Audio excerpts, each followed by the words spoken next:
My name is Julia Emerson. I'm 35 years old, live in Manhattan, and run a hospitality group that owns luxury boutique hotels across the country. I sit behind a glass desk on the top floor of a building that overlooks Bryant Park, and most days I don't feel anything when I look out at the skyline.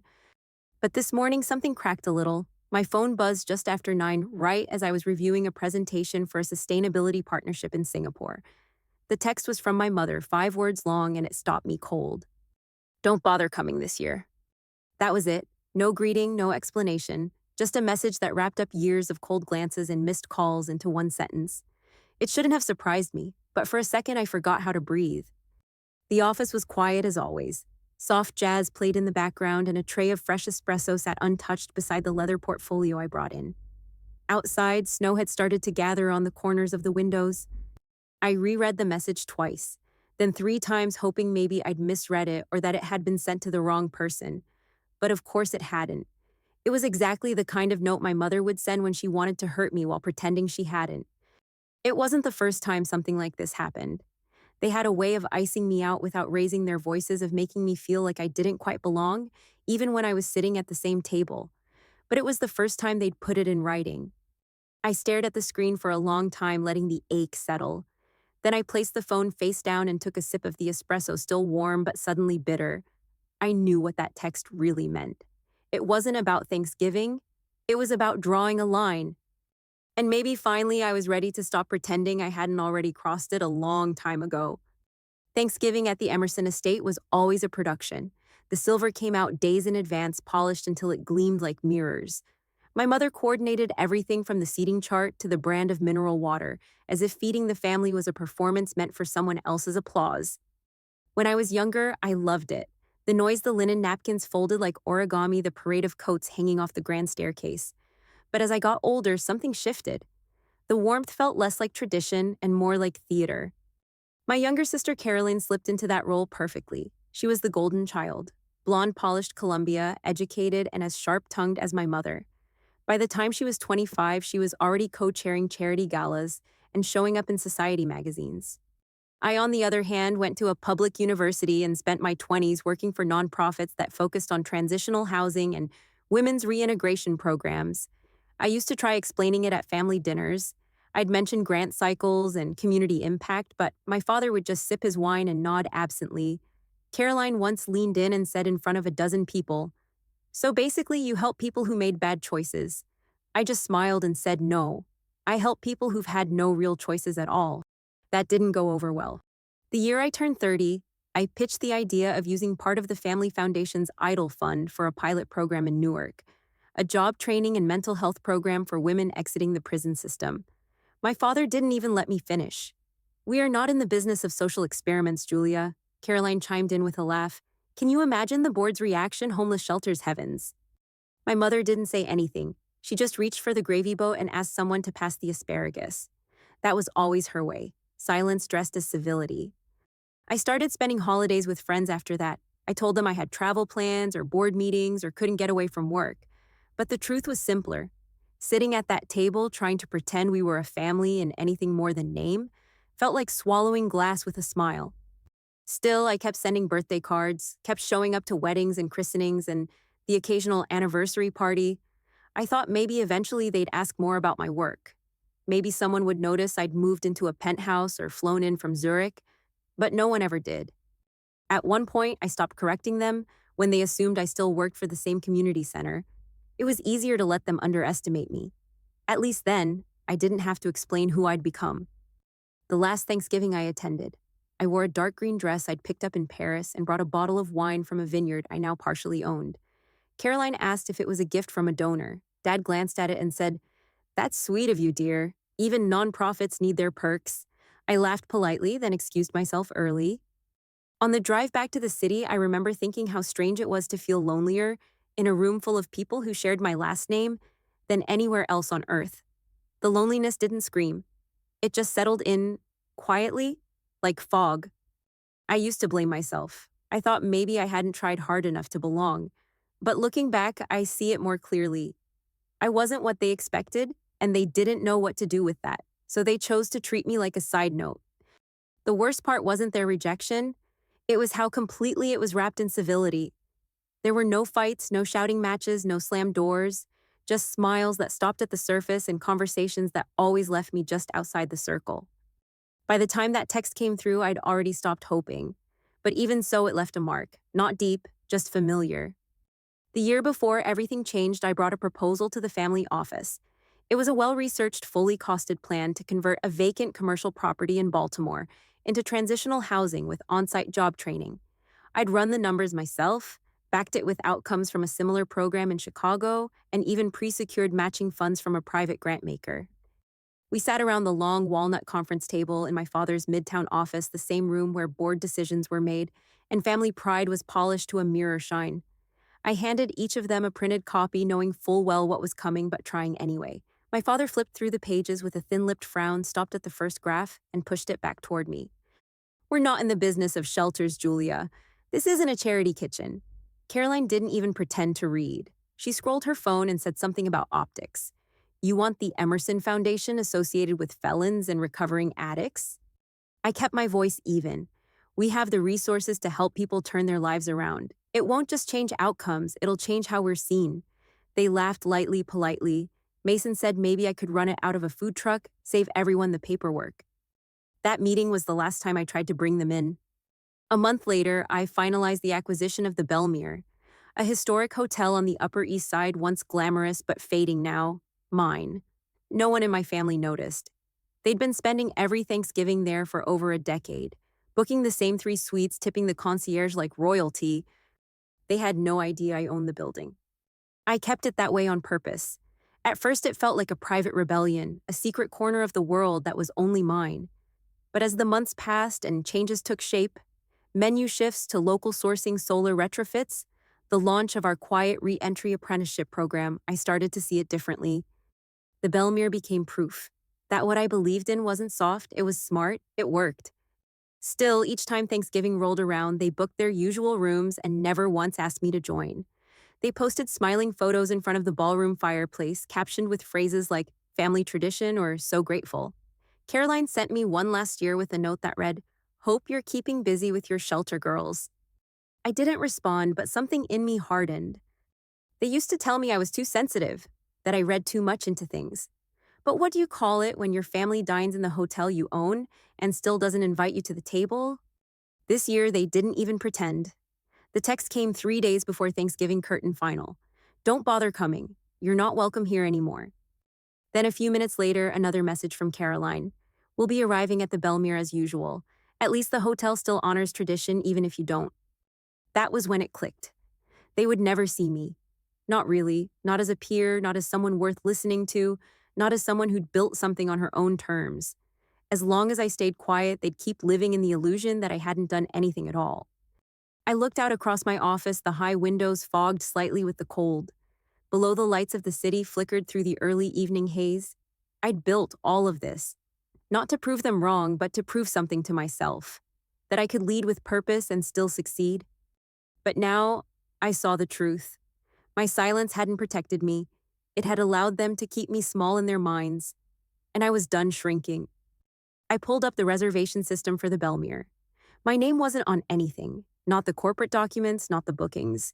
Just Emerson Holdings, a neutral shell that told no story. I liked it that way, until now. I stared at their booking. 3 suites, presidential, champagne orders, firewood requests, everything exactly how they liked it. For 20 years, they excluded me. They mocked my values, turned my work into punchlines, treated my empathy like weakness. But they still took up space in something I created, thinking it had nothing to do with me. I ran my fingers along the polished edge of the desk. Something had shifted, and it wasn't rage. It was something cooler, steadier, like watching the final card fall in a house you'd been leaning on for too long. They didn't want me at their table, so I'd stop offering a seat. Let them find out what it feels like when the room belongs to someone they never thought would matter. This time I wouldn't raise my voice, I wouldn't beg. I'd just reclaim what was already mine. The morning after their messages, I arrived at the Belmere earlier than usual.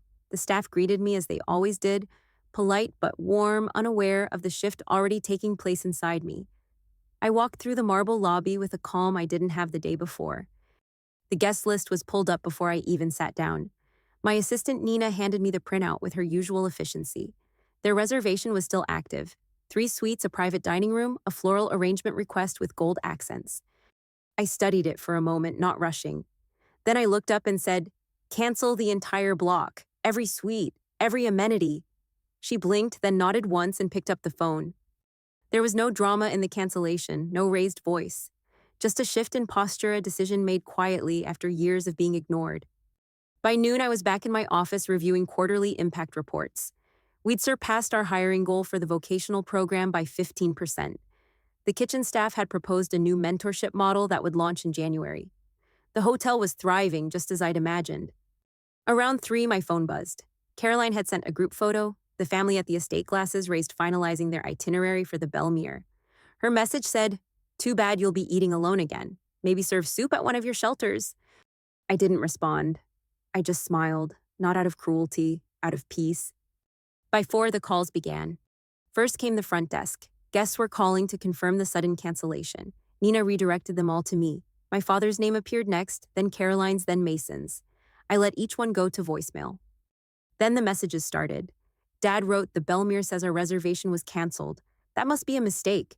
We've been loyal clients for 15 years. Caroline followed with, "I'm calling the manager now. This isn't funny, Julia." Still, I said nothing. They had no idea who they were calling. They didn't know the owner they were demanding to speak with was the same daughter they'd dismissed for decades. The irony was sharp, but I didn't savor it. I just noted it. Like marking a page in a book I already knew by heart. Finally, I typed a single message into the family group thread. "Actually, the Belmere just contacted me. Your reservation's been canceled." The typing bubbles appeared almost instantly. "But that's impossible. We booked in July. Not anymore." A minute later, my office phone rang. Nina's voice came through soft and controlled. "Julia, your father is on the line. He's asking for the hotel's owner." I leaned back and said, "Put him through." His voice came sharp but uncertain. "What's going on? Who canceled our reservation?" I kept my tone even. "I did." Silence. "You, since when do you speak for the Belmere?" "Since I bought it last year." More silence, then came the flood. Mason texted, "This is insane. You don't have that kind of money." Caroline wrote, "This isn't your style. Stop pretending." Even my mother finally asked, "Why would the Belmere listen to you?" I opened the desk drawer and pulled out the framed deed.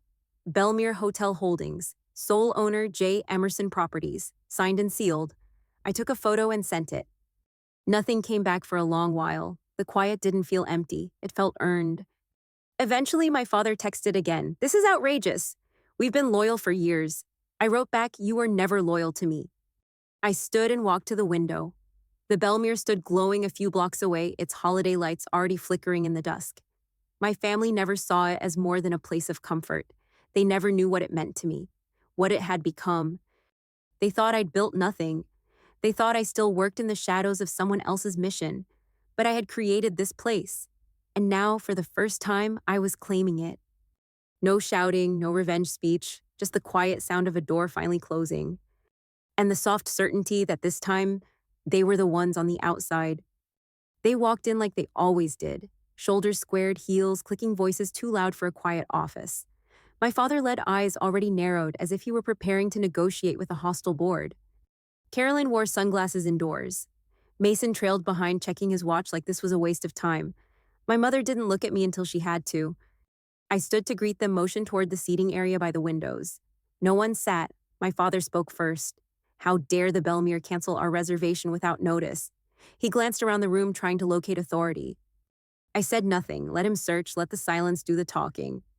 Mason paced. "This is bad PR, Julia. You don't mess with long-standing clients." My mother finally spoke, her voice softer but colder. "If you have any influence at the Belmere, now would be the time to use it." I met her eyes and didn't blink. Caroline pulled off her sunglasses and folded her arms. "What kind of stunt is this? Is this payback?" Her voice cracked on the last word, though she'd never admit it. I didn't answer. They filled the space with noise. Half-formed accusations, half-hearted appeals. They didn't ask questions, they made demands, and every one of them missed the point. I stayed quiet. Not because I didn't have words, but because none of theirs deserved a reply yet. My assistant stepped in and offered water. No one accepted. Mason muttered something under his breath about disrespect. My father circled the room like he was in court. My mother finally sat down carefully as if the chair might be rigged. They were rattled, but they didn't know why yet. Not really. I turned and picked up the leather folder from the corner of my desk, laid it flat without a word. Caroline stared at it like it might explode. Mason frowned. My father froze. Inside were the facts, deeds, revenue reports, impact statements, the real story printed in black and white. Still, I said nothing, just opened the cover and stepped back. Let the numbers speak. Let the silence stretch. Let them feel for once what it meant to be the ones who didn't have the full picture. It wasn't a performance, it was a reckoning. I slid the deed across the table, the gold seal catching the afternoon light. Belmere Hotel Holdings. Sole owner listed Julia Emerson. My father leaned in, reading twice before the color in his face changed. Caroline reached for the packet, next flipping through pages like they might correct themselves. Mason just stood there, blinking. My mother stayed seated, hands folded tight in her lap. No one said anything, so I filled the silence.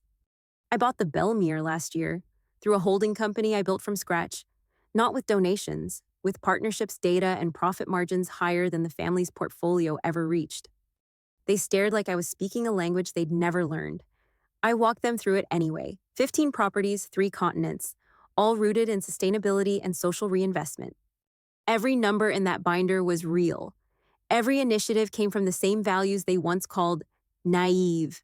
Job training, housing pipelines, scholarship funds, quiet success with measurable change. You mocked what I cared about. You laughed at programs that now power a multi-billion-dollar enterprise.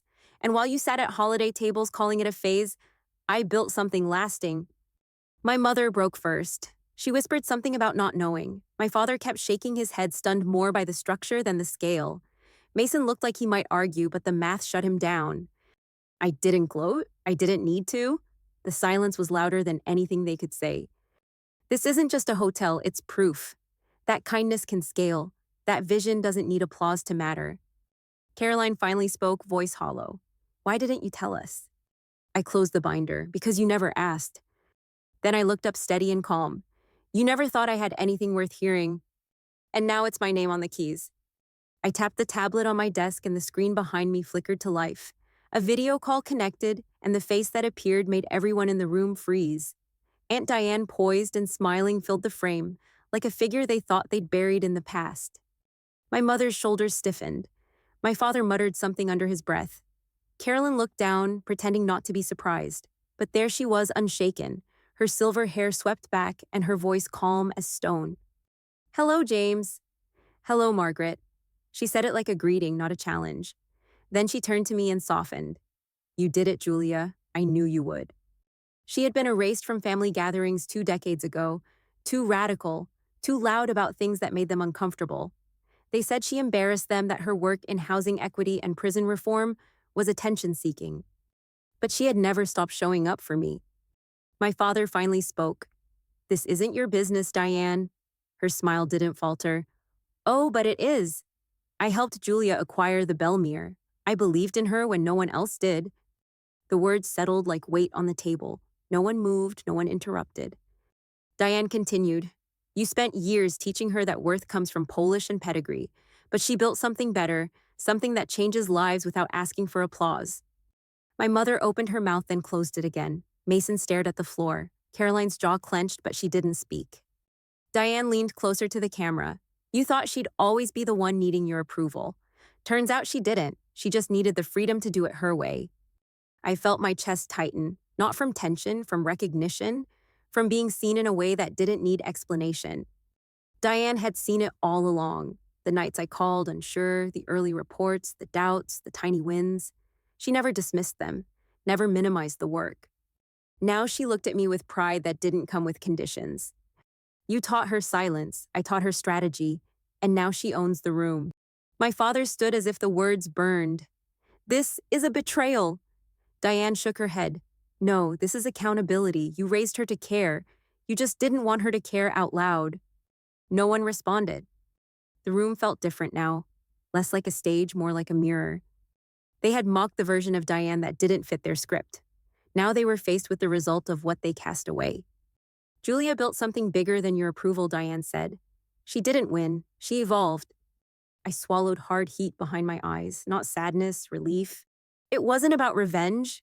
It was about recognition, about someone in the room finally matching the rhythm of who I'd become. She turned to me again. I'm proud of you, not just for the Belmere, for never letting their silence turn into your self-doubt. I nodded, unable to speak for a moment, because after everything, it wasn't the empire or the numbers that meant the most. It was being seen by someone who never stopped believing I could get here. I looked at them one by one and let the room stay quiet just long enough to settle. My father still stood arms crossed as if posture could protect pride. My mother sat back in her chair, unsure whether to speak or stay silent. This wasn't about proving anything anymore. It wasn't even about anger. I just needed them to understand what the world looked like beyond their window. Thanksgiving will still happen, I said. The Belmere is hosting a dinner, but it's not for headlines or legacy guests this time. It's for the people who keep this place running. For the ones who have never been invited to a table like yours. I watched confusion flicker across their faces. Not resistance, not yet. Just a quiet disorientation, like the ground had shifted, and they hadn't found their footing. The staff will be there, so will our program graduates, people rebuilding their lives, people who know what gratitude actually costs. Carolyn leaned forward slightly. So it's a charity event. Her voice lacked the sharpness it once had.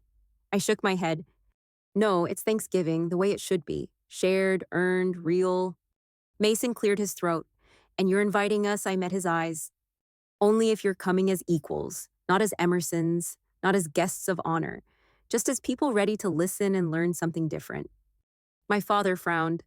We've been part of that tradition for 15 years, I nodded. Exactly, and for 15 years I sat outside that circle. Now the circle has changed. The chairs are there, but you'll have to choose humility to sit in them.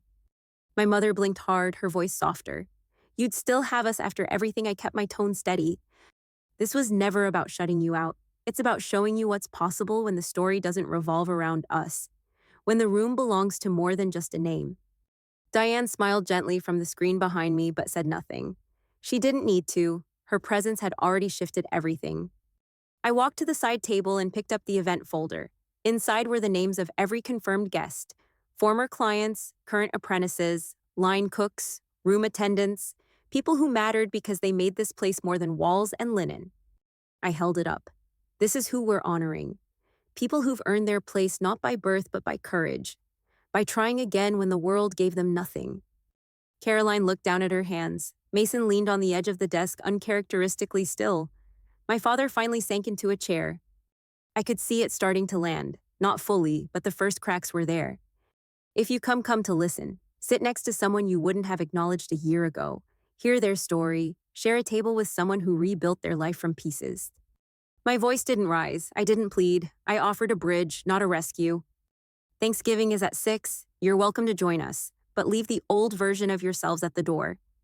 I stepped back, letting the offer sit. This was the moment, the real one, not the twist or the reveal, but the choice. Whether they'd stay who they were or step into something new. Not for me, for themselves. The ballroom looked nothing like it used to. The tables were long and shared, covered in mismatched runners stitched by hand from donated fabrics.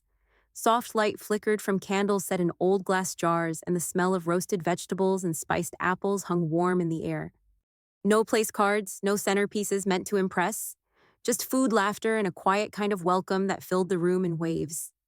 I stood near the back as they entered, my father in a charcoal coat, eyes scanning the space like he didn't recognize it.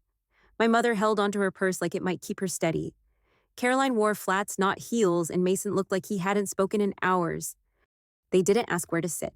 They followed the hum of the room and took spots left open beside a family of 4 from our housing initiative. No one made introductions. They just passed the bread. My father didn't speak at first. He watched a man in his 60s talk about learning to cook again after a decade in recovery. My mother picked at her plate until the woman beside her offered her a second helping of potatoes. She hesitated, then smiled and accepted. Across the table, Carolyn reached for a serving spoon and began to pass dishes without being asked. A little girl next to her spilled water, and Carolyn handed over a napkin without blinking. She didn't look up, but she stayed present. One of our apprentices told a story about getting her first apartment this month. I saw Mason's expression shift. His shoulders dropped. He asked her what it was like to finally have a place of her own. No one wore name tags, no one wore masks. The dining hall was loud, but not from performance, from life, from gratitude that didn't come with a price tag. I stood still, taking it in. My mother wiped at her eyes when a man stood to thank the Belmere staff for giving him a second chance. He said he hadn't shared a meal with his son in 2 years, that tonight he had his family back. My father listened, really listened. His hand stayed still on the table. He didn't interrupt, he didn't correct. I didn't speak to them. I didn't need to. The room was saying everything I never could. By dessert, my sister had moved chairs to help an elderly woman find space. Mason was pouring cider for the kids at the next table. My mother was smiling, not the tight, careful kind I remembered. A different one, softer. And when the candles burned low and people began hugging goodbye, no one rushed to leave. My family sat among the last, quiet, present, changed, maybe not completely, but in ways that mattered. As I watched them rise and thank the kitchen crew, I felt something loosen in my chest. Not forgiveness, that would take time, but space, room for something better to grow. Not everything was healed, but everything was open. That night, the Belmere didn't belong to legacy or ego. It belonged to everyone, and in that small way, for the first time, so did we. I used to think silence was weakness, that the only way to be heard in my family was to get louder, sharper, more like them. But over time, I learned that there's another kind of voice, one that doesn't need to shout to shift the room. For years, I was called soft, idealistic, too willing to believe in causes that didn't pay off. I was the one they overlooked not because I failed, but because I made them uncomfortable. And maybe I did. I challenged the definition of success they clung to. I asked different questions. I valued things they didn't understand. What they called naive, I called necessary. What they laughed off, I quietly built into something real. And what they dismissed became the foundation of everything I've done since. There's power in choosing your own path even when no one claps for it. Especially then, because success that depends on approval isn't really yours. I didn't set out to prove anything. I set out to make something that mattered, to create a space where people could be seen not for their perfection, but for their effort. That's what the Belmere is now. Not a monument to wealth or image, but a place where dignity lives. A place where people rebuild side by side without needing to earn their humanity. There's a kind of peace in knowing you didn't need revenge to win, that the quiet work of healing building and showing up day after day was enough, and maybe more than enough. My family is learning, slowly, awkwardly, but with effort I never thought I'd see. Not because I convinced them, because they saw it for themselves. Transformation doesn't always look like fireworks. Sometimes it's a father saying thank you without pride, a mother refilling someone else's glass, a sister sitting beside a stranger and calling her by name. I'm not the person they remember. I'm not the version of me that waited for their permission. I'm someone else now, someone I'm proud to be. To those of you still trying to find your voice, still waiting to be seen, I just want to say this. Don't trade your vision for approval. Don't shrink your kindness to fit someone else's comfort. Build what only you can. Let your compassion be sharp. Let your work speak louder than their doubts. And if you've listened this far, thank you. Not just for your time, but for your presence. For seeing me in the way I used to wish they would. Now, I want to ask you something. If you were me, what would you have done? Would you have stayed quiet, walked away, or invited them back on your terms? Whatever your answer is, I hope you keep building something honest, something strong. Because in the end, the best revenge is never cruelty. It's transformation, quiet, steady, undeniable, the kind they can't unsee once it's done.